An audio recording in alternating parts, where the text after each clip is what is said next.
बिस्मिल्लाहिर्रहमानिर्रहीम।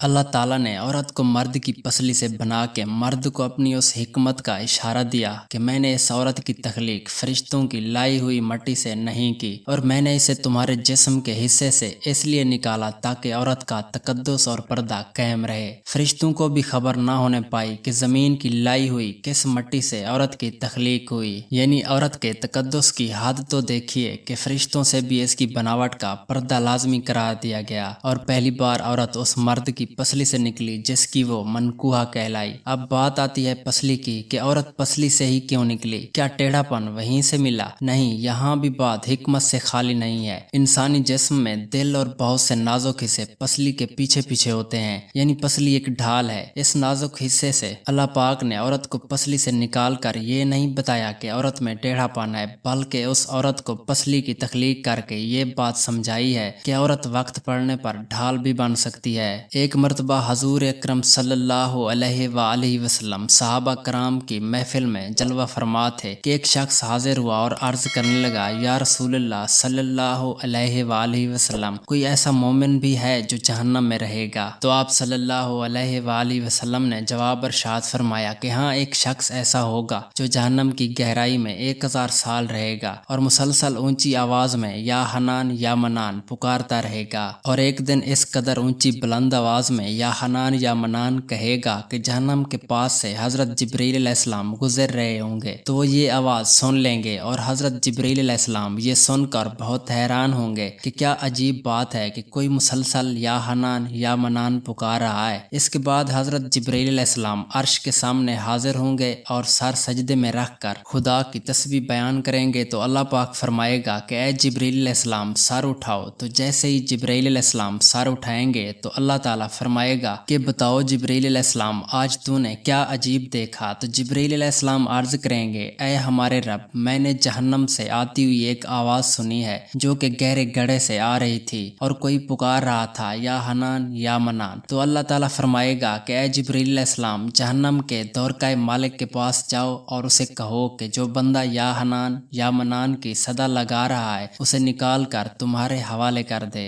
और फिर उसे मेरे पास ले आओ। तो हजरत जिब्रील अलैहिस्सलाम जहन्नम के दरवाजे पर तशरीफ ले जाएंगे और दरवाजे पर दस्तक देंगे और मालिक बाहर आएंगे और हजरत जिब्रील अलैहिस्सलाम उसे अल्लाह का हुक्म सुनाएंगे और हुक्म सुनकर मालिक जहन्नम के अंदर जाएंगे। आप सल्लल्लाहु अलैहि वसल्लम ने फरमाया, मालिक जहन्नम को ऐसे जानते हैं जैसे माँ अपने बच्चे को पहचानती है, लेकिन इसके बावजूद मालिक जहन्नम या हनान या मनान की सदा लगाने वाले को तलाश नहीं कर पाएंगे और बाहर तशरीफ लाएंगे और हजरत जिब्रील अलैहिस्सलाम से अर्ज करेंगे कि ऐ जिब्रील अलैहिस्सलाम, जहन्नम ने गहरी सांस ली हुई है और इसमें कौन सी चीज पत्थर है, कौन सी चीज लोहा है और कौन इंसान है, इसकी पहचान नहीं हो रही। तो हजरत जिब्रील अलैहिस्सलाम फिर से बारगाह इलाही में सजदा देंगे और अल्लाह फरमाएगा कि ऐ जिब्रील अलैहिस्सलाम, सर उठाओ और तुम या हनान या मनान पुकारने वाले को क्यों नहीं लाए? तो जिब्रील अलैहिस्सलाम अर्ज करेंगे कि ऐ मेरे मालिक, दौरकाए जहन्नम मालिक ने भी माजरत कर ली है और कहते हैं कि जहन्नम ने गहरी सांस ली हुई है और इसी वजह से पत्थर, लोहे और इंसान में फर्क महसूस करना और पहचानना मुश्किल है। तो अल्लाह फरमाएगा, ऐ जिब्रील अलैहिस्सलाम, जहन्नम के मालिक से कहो कि मेरा बंदा जहन्नम के फलां गड्ढे में और फलां कोने में पड़ा है। तो हजरत जिब्रील अलैहिस्सलाम जहन्नम के दरवाजे पर जाएंगे और हजरत मालिक को या हनान या मनान पुकारने वाले का पता बताएंगे और हजरत मालिक जहन्नम के अंदर जाएंगे और देखेंगे कि एक शख्स है, उसके पाँव उसकी पेशानी के साथ और उसके हाथ गर्दन के साथ बंधे हुए हैं और जहन्नम के सांप बिच्छू उसके साथ लिपटे हुए हैं। तो हजरत मालिक उसकी जंजीरें तोड़ देंगे और जहन्नम से निकाल कर हजरत जिब्रील अलैहिस्सलाम के हवाले कर देंगे।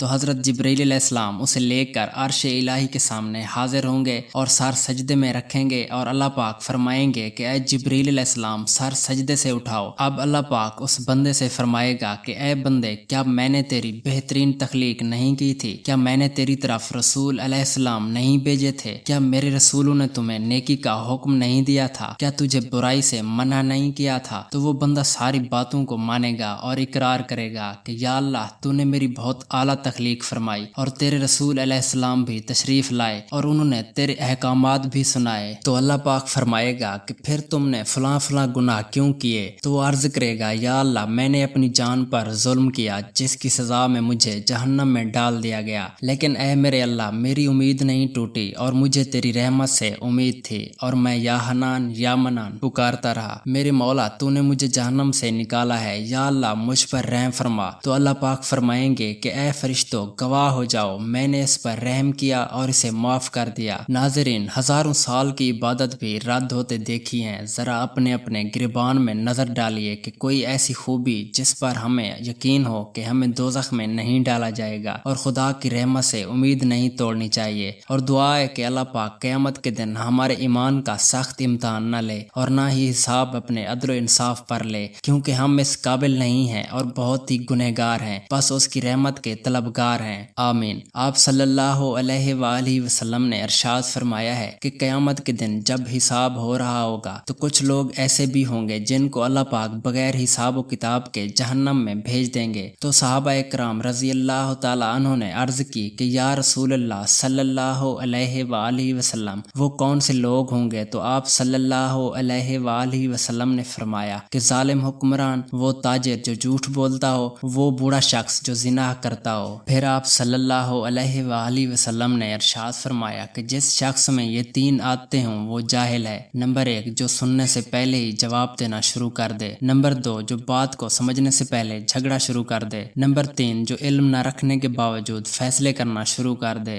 अल्लाह पाक हम सब को नेक अमल करने की तौफीक अता फरमाए। आमीन।